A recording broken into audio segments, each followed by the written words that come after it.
Assalamualaikum warahmatullahi wabarakatuh.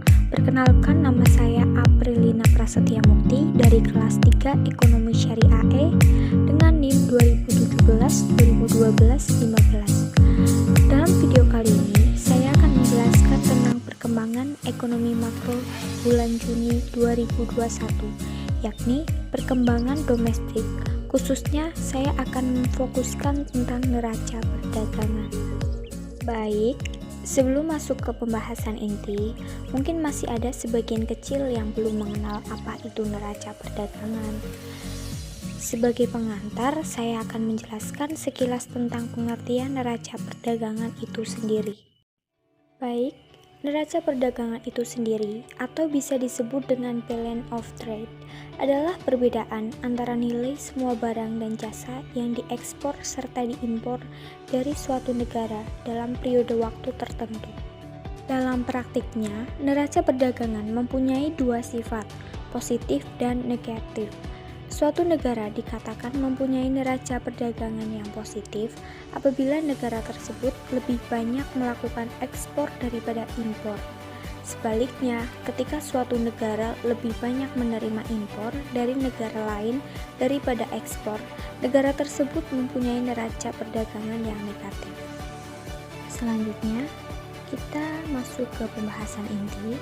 Dapat kita lihat dahulu dalam tabel neraca perdagangan dari tahun 2020-2021. Bahwa ekspor dan impor Indonesia pada Juni 2021 mengalami peningkatan baik secara bulanan maupun tahunan. Peningkatan ekspor dan impor tersebut menunjukkan aktivitas ekonomi di Indonesia terus pulih. Meski di tengah pandemi COVID-19, performa neraca perdagangan Indonesia masih cukup impresif. Surplus neraca perdagangan telah dialami selama 14 bulan berturut-turut sejak Mei 2020, termasuk pada Juni 2021 yang surplus 1,32 miliar US dollar. Dapat kita lihat dalam tabel menunjukkan angka 1,32 pada bulan Juni 2021. Surplus tersebut khususnya ditopang oleh beberapa komoditas non-migas andalan Indonesia, yaitu lemak dan minyak hewani atau nabati, bahan bakar mineral, serta besi dan baja. Namun, surplus neraca perdagangan ditekan oleh beberapa komoditas yang mengalami defisit, utamanya berasal dari reaktor nuklir, ketel, mesin dan peralatan mekanis, mesin dan perlengkapan elektris serta bagiannya, serta plastik dan barang daripadanya. Performa neraca perdagangan yang cukup resilien di tengah pandemi tersebut perlu diapresiasi. Namun, untuk menjaga keberlanjutan surplus perdagangan ke depan, perlu terus dicermati beberapa faktor kunci.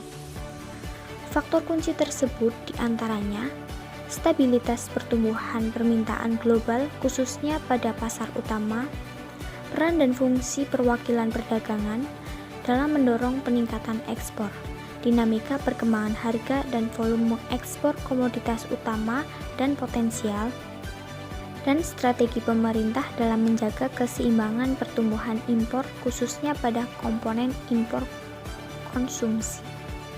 Nilai ekspor dan impor terjaga di Juni 2021. Berdasarkan data BPS 15 Juli 2021, nilai ekspor tercatat 18,55 miliar US dollar dan impor tercatat 17,23 miliar US dollar. Nilai ekspor di Juni 2021 ini mencatatkan rekor tertinggi sejak Agustus 2011, sedangkan nilai impor merupakan tertinggi sejak Oktober 2018. Jumlah ekspor tersebut meningkat 54,46% secara tahunan, yaitu dari 12,1 miliar US dollar di Juni 2020 menjadi 18,55 miliar US dollar di Juni 2021. Sedangkan impor naik 60,12% dari 10,76 miliar US dollar di Juni 2020 menjadi 17,23 miliar US dollar di Juni 2021. Ekspor. Dapat kita lihat dalam tabel di bawah ini bahwa ekspor non-migas berkontribusi 93,32% atau setara dengan 17,31 miliar US dollar dari total ekspor di Juni 2021. Sementara ekspor migas menyumbangkan 6,64% saja atau setara dengan 1,23 miliar US dollar. Peningkatan ekspor juga dipengaruhi oleh pergerakan harga komoditas global. Beberapa komoditas global yang mengalami peningkatan harga antara lain batu bara di Australia meningkat sebesar 148,94% dan CPO meningkat sebesar 54,99%. Kenaikan harga di kedua komoditas ekspor utama Indonesia ini telah berkontribusi terhadap peningkatan kinerja ekspor di Juni 2021. Sementara nilai impor Juni 2021 sebesar 17,23 miliar US dollar terdiri dari impor migas senilai 2,30 miliar US dollar dan non-migas sebesar 14,93 miliar US dollar. Secara penggunaan barang dibandingkan bulan sebelumnya, nilai impor seluruh golongan penggunaan barang selama Juni 2021 mengalami peningkatan. Peningkatan terbesar menurut penggunaan barang terjadi pada golongan barang modal yang meningkat sebesar 35,02% secara bulanan, diikuti bahan baku atau penolong sebesar 19,15% dan barang konsumsi sebesar 16,92%. Peningkatan impor bahan baku atau penolong mencerminkan peningkatan kinerja sektor real, sementara peningkatan barang modal juga cukup baik karena berdampak pada peningkatan kapasitas produksi. Capaian kinerja neraca perdagangan juga dipengaruhi oleh perkembangan aktivitas manufaktur negara mitra dagang utama, terutama Amerika Serikat dan Tiongkok. Indeks PMI manufaktur kedua negara tersebut masih berada di level ekspansif, yakni di Amerika Serikat sendiri terdapat 62,1 dan di Tiongkok 51,3. Masih tingginya permintaan global telah mendorong aktivitas produksi dalam negeri untuk mempengaruhi hal itu, sehingga indeks PMI manufaktur Indonesia berada di level 53,5 dan kinerja ekspor Indonesia meningkat di bulan Juni 2021. Jadi, secara garis besar, pada Juni 2021, Indonesia mengalami surplus neraca perdagangan non-migas dengan beberapa negara, yakni Amerika Serikat dengan total 1,34 miliar US dollar, Filipina 0,65 miliar US dollar, dan Malaysia 0,32 miliar US dollar.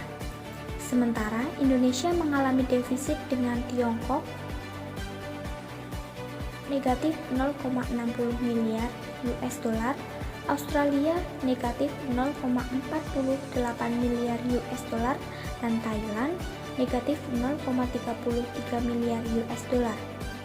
Pungkas Menko Airlangga. Maka dari itu, dapat disimpulkan bahwa neraca perdagangan barang Indonesia secara keseluruhan pada bulan Juni 2021 tetap surplus meskipun turun 51,1% menjadi 1,3 miliar US dollar. Turunnya surplus neraca perdagangan dipengaruhi oleh peningkatan impor yang lebih cepat dibanding pertumbuhan ekspor. Namun, secara keseluruhan, neraca perdagangan sepanjang semester 1 tahun 2021 ini surplus hingga 11,9 miliar US dollar. Jauh lebih tinggi dibanding periode yang sama tahun-tahun sebelumnya. Baik, sekian penjabaran materi dari saya. Kurang lebihnya saya memohon maaf yang sebesar-besarnya. Billahi taufiq wal hidayah. Wassalamualaikum warahmatullahi wabarakatuh.